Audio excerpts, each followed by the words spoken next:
Town Planning and Architecture in Mohenjo-daro. In this module, you'll learn about the town planning and architecture of Mohenjo-daro, one of the main urban settlements of the Harappan civilization. One of the most unique features of the Harappan civilization was the development of large urban centers such as Mohenjo-daro and Haddpa.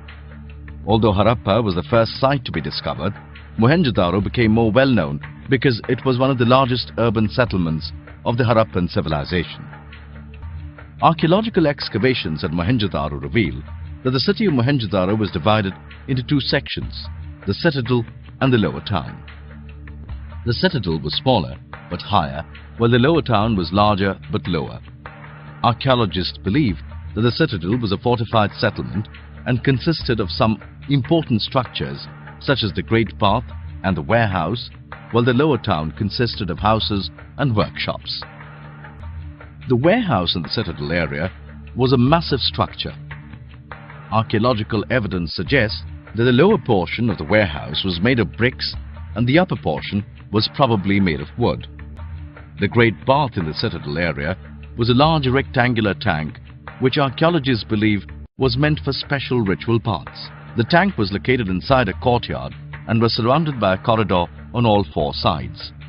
The tank was mortared with gypsum to make it watertight.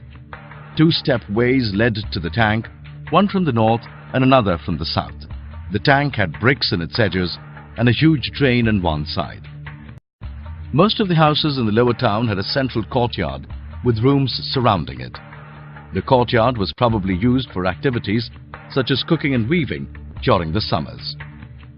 In order to maintain privacy, the main entrance of most houses was positioned in such a way that it did not give a direct view of the interiors.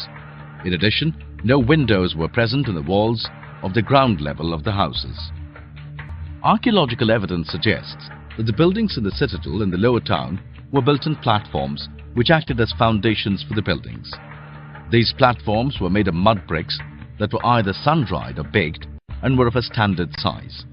The length of each brick was 4 times the height of the brick and the breadth was 2 times the height of the brick.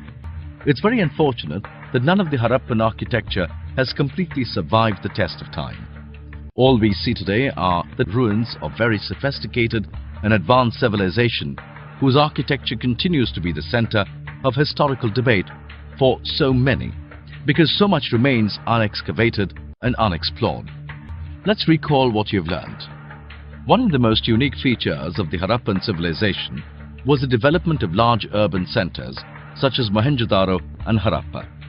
Archaeological excavations at Mohenjo-daro reveal that the city of Mohenjo-daro was divided into two sections, the citadel and the lower town. The warehouse in the citadel area was a massive structure. The Great Bath in the citadel area was a large rectangular tank, which archaeologists believe was meant for special ritual baths. The tank was located inside a courtyard and was surrounded by a corridor on all 4 sides. The houses in the lower town were built along roads and streets that were laid out in the form of a grid. Most of the houses in the lower town had a central courtyard with rooms surrounding it. In order to maintain privacy, the main entrance of most houses was positioned in such a way that it did not give a direct view of the interiors. Archaeological evidence suggests that the buildings in the citadel and the lower town were built on platforms which acted as foundations for the buildings.